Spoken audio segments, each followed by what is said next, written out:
최근 어떤 선택지를 놓고 심각하게 고민해 본 적이 있는가? 고민 끝에 어떤 결정을 내렸는데도 계속 신경 쓰이고 불안했던 적이 있는가? 그럼 당신도 사후 결정 부조화를 겪고 있는 것이다. 당연히 불안할 것이다. 하지만 돌이킬 수 없다. 이미 선택하고 결정한 것이니 말이다. 이미 내다 판 주식은 더 이상 내 손에 없고 이미 그만둔 회사는 더 이상 나와 아무 상관이 없다. 내가 기대했던 대로 예상했던 대로 된다고 한들 내가 얻거나 잃을 것은 없다. 오히려 예상했던 대로 흘러가지 않는다면 내 속만 쓰리지 않겠는가? 내 선택이 옳았음을 확인하기 위해 계속 신경 쓰는 과정에서 얻는 초조함, 두려움, 불안감, 스트레스는 누가 보상해 줄 것인가? 무엇이 나에게 도움되는지 곰곰이 따져보자. 펜실베이니아 대학교 심리학과 에디 하몬 존스 교수가 발표한 연구에 따르면 사후 결정 부조화를 겪는 사람은 그렇지 않은 사람보다 스트레스와 불안감을 더 느낀다고 한다. 스트레스뿐만 아니라 두통, 근육 긴장과 같은 신체적 이상 증상도 더 많이 겪을 수 있다. 신경을 쓰는 만큼 마음과 몸에도 무리가 갈 수 있다는 의미다. 이미 결정한 사항이라도 바꿀 수 있다면 신경 쓰거나 고민하는 것이 의미 있다. 하지만 그렇지 않다면 최대한 신경을 쓰지 않도록 노력하는 것이 합리적인 마음가짐이다. 이미 선택했고 돌이킬 수 없다면 깨끗이 잊자. 힘들겠지만 잊으려고 애써보자. 고대 그리스 철학자 헤라클레이토스는 말했다. 흐르는 강물에 발을 2번 담글 수 없다. 이처럼 하나의 상황을 두고 2가지 선택을 할 수는 없다. 선택하지 않은 것에 미련을 갖기보다 이미 한 선택에 집중하는 것이 훨씬 낫다. 이미 선택한 것에 더 큰 노력, 시간, 에너지를 쏟아 최고의 선택으로 만들어보자. 어쩌면 옳은 선택과 틀린 선택은 처음부터 정해져 있는 것이 아닌지도 모른다. 나의 선택이 최선이라고 믿고 집중하여 좋은 결과를 만들어내는 것이 최고의 선택을 하는 비결이다. 나는 집 한 채도 없는데 쟤는 벌써 집이 2채나 있네. 나는 아직도 대리인데 내 동기는 다음 달 과장 진급을 하네. 나의 상황을 남들과 끊임없이 비교하는 사람들이 있다. 우리는 의식적으로든 무의식적으로든 자신을 남들과 비교한다. 비교의 영역은 무한하다. 자신의 외모, 성적, 경력, 심지어 배우자와 소셜미디어의 구독자 수를 비교하기도 한다. 어찌 보면 비교는 인간의 본능인지도 모른다. 미국 클리블랜드 주립대학교 심리학과의 리처드 펄로프 교수는 젊은 여성의 신체 이미지에 영향을 미치는 소셜미디어라는 주제로 연구를 진행했다. 그 결과에 따르면 소셜미디어에서 몸매 관련 콘텐츠를 자주 접하는 여성들은 자신의 몸에 더 불만을 느끼는 경향이 있었다. 연구자는 다른 여성의 몸매와 자신의 몸매를 비교하는 여성들은 자아 이미지에 부정적일 수 있고 자신의 몸에 대한 불만족과 신체 이미지에 의한 갈등을 경험할 수 있다고 주장했다. 그렇다면 우리는 왜 나와 남을 비교하는 것일까? 심리학자 레온 페스팅거가 개발한 사회적 비교 이론에 따르면 사람들은 타인과 비교해서 자신의 사회적 가치와 개인적인 능력을 평가하는 경향이 있다고 한다. 예를 들어 수학 시험에서 83점을 받았다면 잘한 것인가, 못한 것인가? 나 혼자만을 놓고 본다면 판단하기 어렵다. 그래서 다른 사람들의 성적과 비교해서 잘했는지 못했는지를 평가한다. 이러한 이유로 우리는 타인을 의식한다. 문제는 남들과 비교하고 나면 썩 좋지 않은 감정만 남는다는 것이다. 그렇다면 타인과 비교하지 않고 살아갈 수 있는 방법은 없을까? 사실 비교는 인간의 본능적인 행동이기도 하므로 이왕이면 좋은 비교를 하는 것이 하나의 해결책이 될 수 있다. 좋은 비교란 과거의 나와 비교하는 것이다.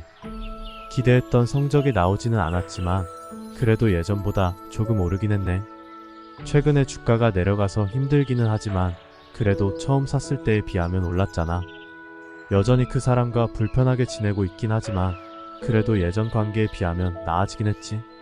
자신의 인스타그램을 들여다보며 요즘 살이 찌긴 했지만 그래도 이때보다는 빠졌네. 나름 잘 관리하고 있어.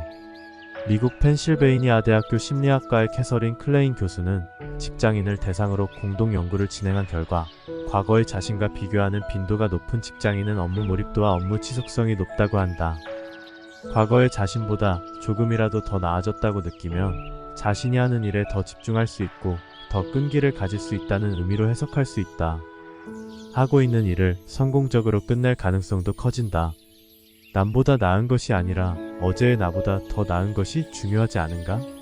현재 남보다 더 낫다 하더라도 과거의 나보다는 후퇴했다면 아무 의미가 없다. 내가 만족하고 즐거울 수 있으면 그것으로 충분하다. 남보다 더 낫다고 해서 반드시 행복한 것도 아니다. 현명한 사람에게 가치 있는 유일한 경쟁은 자신과의 경쟁이다. 화가이자 시인인 워싱턴 올스턴이 한 말이다. 타인보다 나의 과거 모습과 비교해보고 더 나아지고 있는 자신에게 만족하는 습관을 기르자. 그것이 더 현실적이고 의미 있는 행동이다. 공감받았다고 느낀 사람은 긍정적인 기분을 경험한다. 이러한 긍정적인 기분은 뇌과학적으로도 근거가 있다. 공감받은 사람의 뇌에는 어떤 변화가 일어날까? 뇌의 편도체는 공포와 불안을 담당하는 영역이다. 공포나 불안을 느끼면 편도체 기능이 활성화되고 공감받은 사람의 뇌에서는 편도체 활동이 줄어든다. 이는 공감이 스트레스나 불안감을 줄이는데 도움될 수 있음을 의미한다. 또한 공감을 받은 사람의 뇌에서는 옥시토신이라는 물질이 분비된다. 옥시토신은 포옹이나 키스, 공감과 같은 사회적 유대 활동을 할 때 분비된다고 해서 종종 사랑 호르몬 또는 포옹 호르몬이라고 불린다. 옥시토신이 방출되면 나는 더 많은 사람과 연결되어 있다는 유대감, 친밀감, 연결감 등을 느낄 수 있다. 상대의 이야기를 공감해주는 작은 말 한마디가 편도체의 활동을 줄이고 옥시토신을 늘릴 수 있다. 그럴 수도 있겠다는 말 한마디가 스트레스를 줄여주고 친밀감과 사랑을 느끼게 해준다. 작은 한마디가 감정에 큰 차이를 만들어낸다. 문제 해결도 중요하고 실용적인 대화도 중요하다. 하지만 그 전에 상대의 감정을 먼저 헤아리자. 상대의 머리가 아닌 가슴을 향해 내뱉는 말은 큰 울림을 준다. 아내에게, 남편에게, 친구에게, 후배에게, 선배에게, 연인에게 공감의 한마디를 전한다면 더 쉽게 다가갈 수 있다. 걱정은 억누르지 말고 끄집어내라. 습관적으로 불안감을 느끼고 걱정하는 마음의 원인은 그 외에도 많다. 새로운 일을 앞두고 과도하게 불안감을 느끼는 경향이 있다면, 스스로 불안감을 좀 낮추고 덜 걱정하고 싶다면 이렇게 생각해보자. 두려움을 아예 떨치려 하지 말고 두려움에 적응하라. 불안장애가 있는 사람들은 걱정을 억누르려고 할수록 더 많이 걱정하게 된다는 것을 보여주는 연구가 있다. 펜실베이니아 대학교 심리학과의 미셸 류먼 교수는 불안장애가 있는 참가자들에게 걱정되는 마음을 억누르라고 요청했다. 이들은 이러한 요청을 받지 않은 참가자들보다 결과적으로 더 불안감을 느낀 것으로 나타났다. 걱정을 억누를수록 불안감이 더 악화된다는 것을 보여준다. 걱정되는 마음을 인정하고 받아들이는 것이 오히려 불안감을 관리하는 데 도움이 될 수 있다. 새로운 일을 앞두고 두려움을 느끼는 것은 자연스러운 감정이다. 하지만 두려움을 완전히 제거하려고 할수록 두려움은 더 끈질기게 달라붙는다. 불안감을 그 자체로 인정해주는 것이 불안감을 다스리는 효과적인 방법이다. 불안한 감정을 애써 지우려고 할수록 오히려 불안감을 부추길 수 있다. 불안한 마음을 계속 생각하고 신경 쓰기 때문이다. 불면증이 있는 사람이 나는 불면증이 아니다. 나는 잠을 잘 잘 수 있다라고 반복해서 생각하는 것과 마찬가지다. 잠이 안 오는데 잘 수 있다고 생각한들 잠이 오겠는가? 그런 생각을 할수록 잠이 더 달아날 뿐이다. 새로운 직장에 입사하기 전에 마음이 불안하다면 내가 새로운 사람들이나 새로운 일을 앞두고 잘해낼 수 있을지 불안해하고 있구나라고 먼저 인정해 주어야 한다. 불안감을 무조건 나쁘게 볼 필요도 없다. 불안감은 우리가 살아있다는 증거다. 무언가를 하고 싶어하고 무언가에 대한 의지가 있다는 방증이다. 유명 강연가이자 작가인 멜 로빈스는 다음과 같이 말했다. 불안은 내가 살아있고 내가 사람이고 우리가 뭔가에 신경을 쓰고 있다는 사실을 상기시켜준다. 우리가 불안해한다는 것은 그만큼 잘하고 싶은 의지가 있는 것이다. 새로운 일을 앞두고 불안을 느끼는 사람에게 마지막으로 해주고 싶은 얘기가 있다. 막상 해보면 별것 아니다. 해보기 전에는 막연히 불안하기만 했던 일들이 막상 해보면 별것 아니라거나 할만했다고 여겨지는 일들이 매우 많다. 그런 경험들을 의도적으로 많이 떠올려보자. 처음 초등학교에 입학하기 전, 중학교에 들어가기 전, 고등학교에 들어가기 전, 대학교에 들어가기 전, 첫 유학을 떠나기 전, 군대에 가기 전, 처음 인턴을 시작했을 때, 첫 회사에 들어갔을 때를 기억하는가? 누구나 불안하고 떨렸던 순간이다. 그런데 막상 해보니 어땠는가? 물론 생각만큼 힘든 순간도 있었겠지만 조금 지나 어느새 익숙해졌을 것이다. 막연히 두려움을 느끼던 일도 막상 해보면 대부분 해결된다. 조금만 용기를 내보면 걱정한 만큼 어려운 일이 아니었음을 느끼게 된다. 불안감은 그대로 받아들이고 일단 시작해보자. 스탠퍼드 대학교 심리학과의 고든 바우어 교수는 54명의 성인을 대상으로 자신에 대한 긍정적 또는 부정적 정보를 받아들이는 경향에 대해 공동 연구를 실시했다. 연구 결과에 따르면 사람들은 자신에게 부정적인 정보보다 긍정적인 정보를 더 잘 기억하는 경향이 있다. 자신에 대한 긍정적인 정보에 더 주의를 기울이고 더 많은 의미를 부여하며 더 많은 생각을 한다는 것이다. 또한 사람들이 긍정적인 정보에 대해 감정적 반응도 더 많이 한다고 한다. 이처럼 자신에 대해서는 긍정적인 정보만 받아들이고 타인에 대해서는 부정적인 정보만 받아들일 수 있다. 아무래도 타인에 대한 칭찬보다 타인에 대한 비난에 더 관심을 가지기 때문이다. 이처럼 우리는 타인의 흠, 소문, 단점 등과 같은 부정적인 모습에 더 관심을 가지고 주의를 집중한다. 미국에서 실제로 있었던 일이다. 로널드 코튼이라는 남성은 제니퍼 톰슨이라는 여성을 강간한 혐의를 받고 이 여성의 증언을 토대로 법정에서 유죄 판결을 받았다. 진실은 그 이후에 밝혀졌다. 나중에 검출된 DNA 검사 결과 그 남성이 범죄자가 아니며 그 여성의 기억이 부정확했다는 사실이 밝혀졌다. 부정적인 모습으로 기억이 왜곡되면 무죄가 유죄가 될 수도 있음을 보여준 사례이다. 우리는 의도했든 의도하지 않았든 기억을 왜곡할 수 있다. 따라서 우리가 믿고 있는 것이라고 해도 신중하게 표현해야 한다.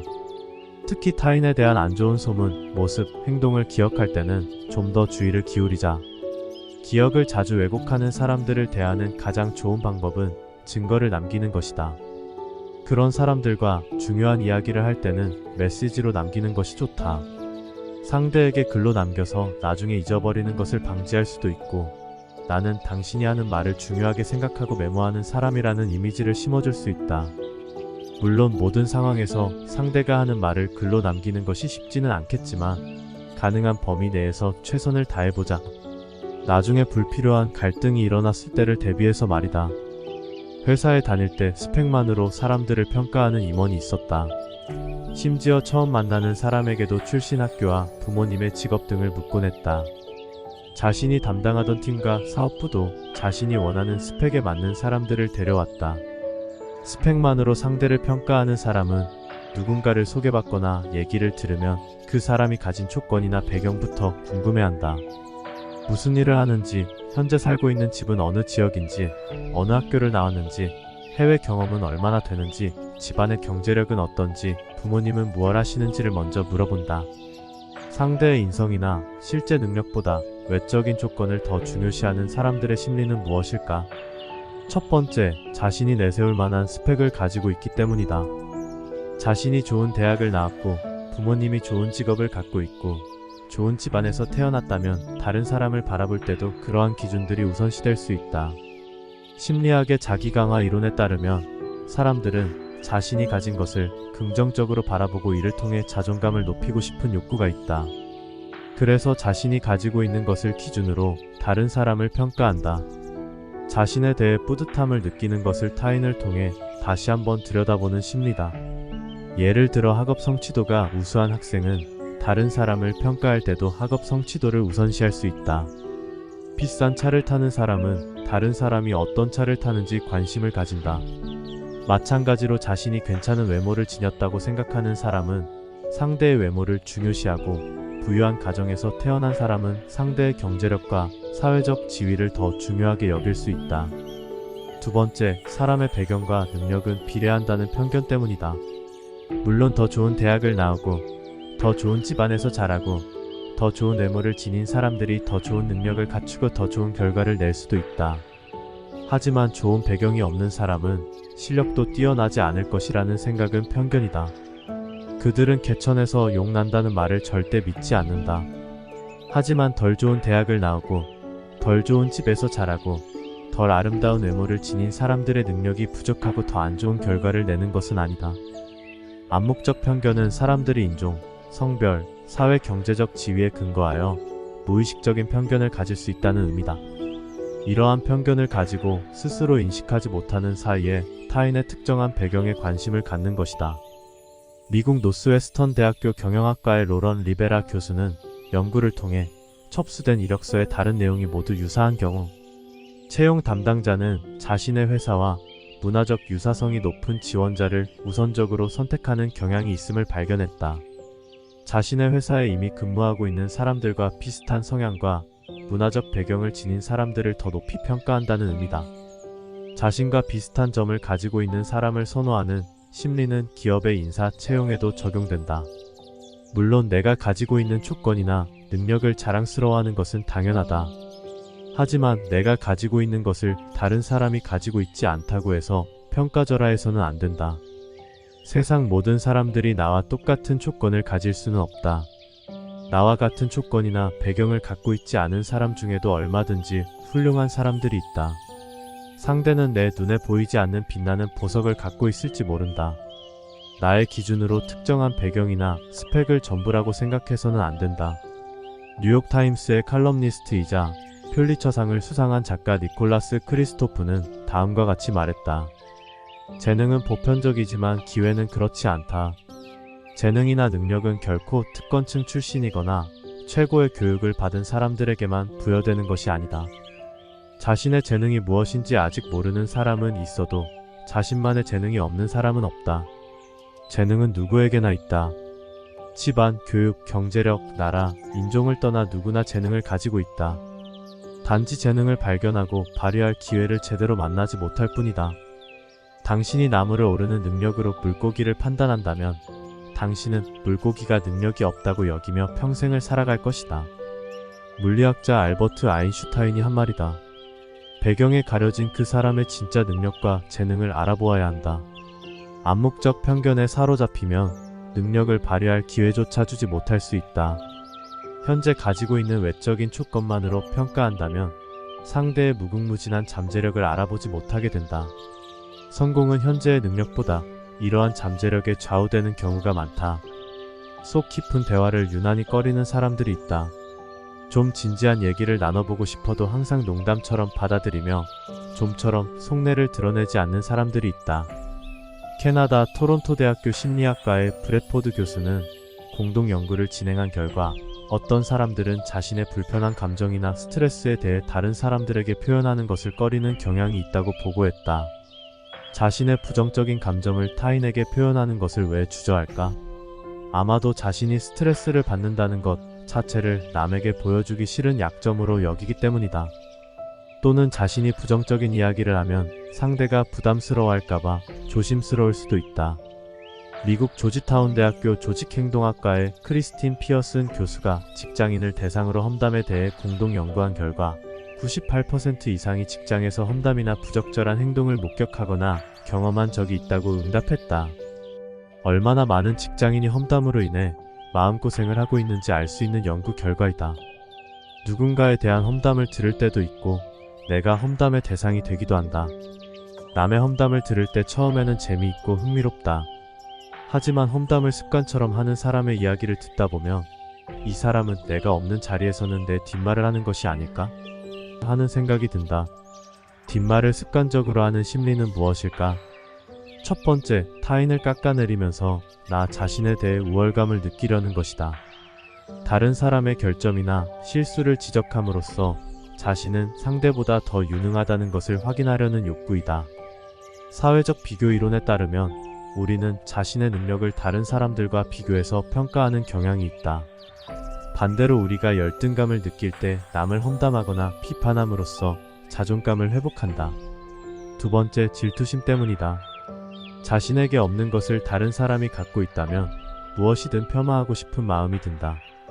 네덜란드 틸버그 대학교 심리학과의 니코 반 데벤 교수는 공동 연구를 진행한 결과 악의적 시기심을 느낀 사람들은 다른 사람의 성공에 부정적인 태도를 보이며 심한 경우 그 사람을 해칠 가능성이 더 크다고 한다. 세 번째, 사회적 유대감을 형성하기 위해서이다. 누군가에 대한 험담을 나누면서 서로 같은 생각을 하고 있고 때로는 한편이 되었다는 기분을 느낄 수 있다. 험담을 함께 나눈 사람들과는 좀 더 친밀함을 느끼기도 한다. 아마도 좋지 않은 얘기를 공유하고 다른 사람들에게 알려지지 않도록 서로 조심해야겠다는 생각이 연대감을 만드는지도 모른다. 일종의 연합 또는 제휴하는 행동이라고 할 수 있다. 그리고 타인과 비밀을 만들고 무리를 만들고 힘을 합치는 행위는 사회 속에서 살아가며 경험하는 기본적 욕구 중 하나이다. 중국 난징대학교 심리학과의 전우유 박사는 공동 연구를 진행한 결과 험담은 사회적 결속력을 다지고 자신이 속한 그룹에 대한 충성심을 증명하는 방법이 될 수 있다고 한다. 특히 험담하는 대상에 대해 부정적인 의견이나 소문을 나눌 때 결속력이 더 강화된다는 것이다. 이것은 험담이 사회적 규범을 유지하고 다른 사람의 행동을 통제하는 데 사용될 수 있기 때문이다. 상대방이 당신의 말에 주의를 기울이게 하고 싶다면 그만큼 듣는데 시간을 들여야 한다.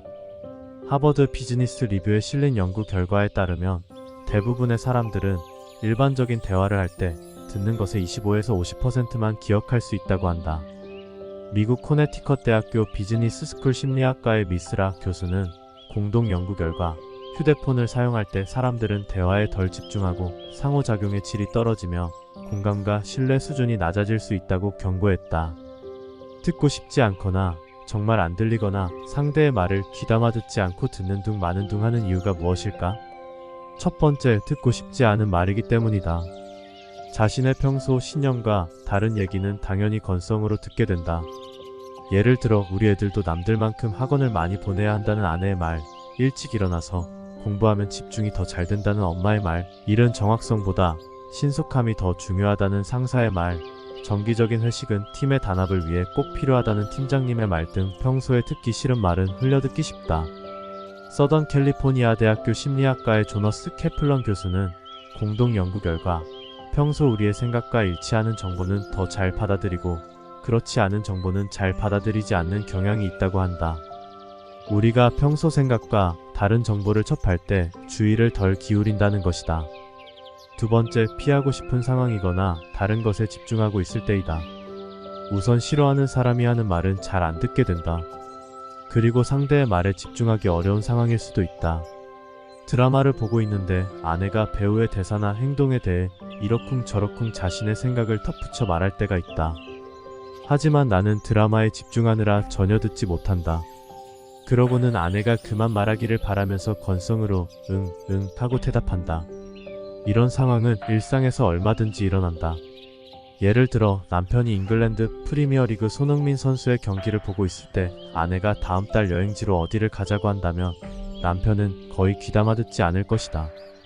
당장 처리해야 할 업무가 산더미인 상황에서 드라마 속 배우가 신고 나온 구두 이야기를 한들 새겨 듣기가 쉽지 않다.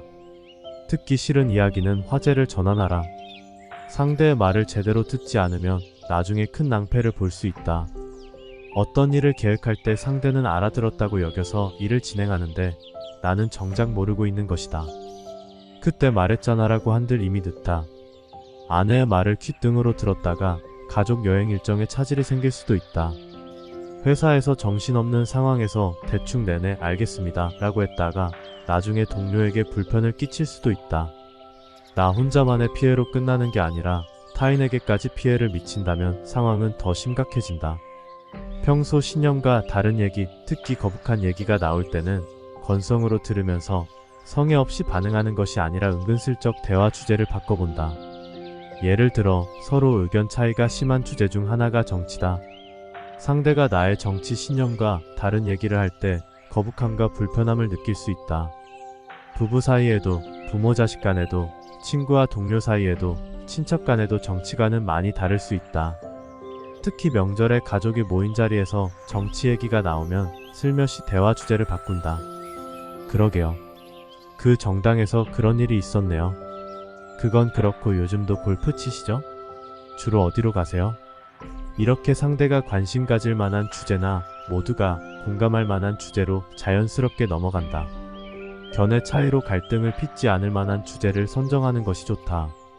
상대가 중요한 말을 하는데 좀처럼 집중되지 않고 귀에 들어오지 않으면 어떻게 해야 할까? 중요한 일을 기억하지 못하면 곤란한 상황이 생길 수 있으므로 차라리 솔직히 양해를 구하는 것이 좋다. 여보 미안한데 이것만 끝내고 다시 얘기하면 안 될까? 김대리님 저도 그 얘기 재미있는데 일만 빨리 끝내고 나중에 다시 얘기하는 건 어때요? 그러면 상대방도 그래요라고 긍정적인 반응을 보일 것이다. 자신이 거부당했다는 느낌을 주지 않기 때문이다. 상대의 이야기를 건성으로 듣는다면 언젠가 부메랑이 되어 돌아올 수 있다. 꼭 술을 마셔야 친해지는 것일까? 최 과장, 왜 술을 안 마셔? 그러려면 여기 왜 왔어? 회식 자리에서 주위 사람들에게 억지로 술을 권하는 사람이 있다. 술을 마시는 분위기를 만들기 위해 게임을 해서 지면 벌칙으로 술을 먹이기도 한다. 술자리에서 술을 소비하는 양은 타인의 권유와 분위기 등에 따라 달라질 수 있다. 미국 브라운 대학교 심리학과의 브라이언 보사리 교수는 공동 연구 결과 술자리에 함께 있는 사람들이 술을 많이 소비할수록 자신도 술 소비량이 증가한다고 했다. 분위기에 따라 술을 많이 마신다는 것이다. 다른 사람들에게 굳이 술을 먹이려 하는 심리는 뭘까? 첫 번째, 자신이 가진 권력을 사용하는 것이다. 특히 직장과 조직에 있는 사람들과 함께하는 회식 자리에서 팀장, 사업부장, 고위 임원 등 높은 자리에 있는 사람들이 자신의 지위를 무의식적으로 확인하려는 수단으로 음주를 권유한다. 두 번째, 친근감을 형성하기 위해서다. 술에 취하면 경계심과 억제하는 마음이 풀리게 된다. 일할 때의 긴장감을 풀고 유쾌하게 웃고 떠들면 더 친해졌다고 생각할 수 있다. 이처럼 즐거운 분위기를 만들기 위해 술을 권한다. 물론 적당한 음주는 사회적 결속력을 강화하고 신뢰감을 증가시킬 수 있다. 미국 피츠버그 대학교 심리학과의 마이클 세이트 교수는 음주가 신뢰도와 대화에 미치는 영향이라는 주제로 공동 연구를 진행했다. 그 결과 술을 마신 참가자들은 술을 마시지 않은 참가자들에 비해 더 높은 신뢰도를 보였다. 또한 술을 함께 마신 참가자들은 다른 참가자들과 더 많은 대화를 나누는 경향이 있었다. 하지만 먹기 싫은 술을 억지로 마실 수는 없다. 자신이 원하는 만큼 적당히 마시는 것이 가장 좋다. 그렇다면 상대의 기분을 최대한 상하지 않게 하면서 자신이 원하는 만큼 마시는 방법은 없을까? 가장 좋은 방법은 솔직하게 말하는 것이다. 죄송한데 오늘 차를 가져와서요. 죄송한데 요즘 먹고 있는 약이 있어서요. 죄송한데 집에 들어가서 또 해야 할 일이 있어서요. 그러면서 동시에 대안을 제시한다. 그래서 오늘은 사이다만 좀 마시겠습니다. 물로 짠만 하겠습니다. 이러한 모습은 상대의 제안만큼은 존중한다는 인식을 줄 수 있다. 회사에 근무할 때 술을 전혀 마시지 않는데도 술자리에 빠지지 않는 분이 있었다. 술을 즐기는 사람들과도 잘 어울렸다. 그는 사람들과 좋은 관계를 유지하며 임원의 자리까지 올랐다. 술을 잘 마신다고 해서 사회생활을 잘하거나 인간관계가 좋은 것은 아니다. 회식의 진정한 목적은 술을 마시는 것이 아니라 팀원들의 소속감과 친근감을 강화하기 위한 것이다. 소속감과 친근감을 위해서라고 해도 상대가 싫어하는 것을 강요해서 불편함을 느끼게 한다면 좋은 의미가 퇴색한다. 어떻게 하면 팀원들에게 술을 먹이지 않고 친근감과 소속감을 느끼게 할 수 있을지 고민할 필요가 있다. 술로 다스리려는 자는 술로 망한다라고 했다. 다른 사람들을 통제하거나 영향력을 행사하는 수단으로 술을 권한다면 자신과 타인에게 부정적 결과를 초래할 수 있다. 진정한 리더십은 술이 아닌 진실성, 지혜, 배려심으로 발휘된다는 점을 잊지 말자.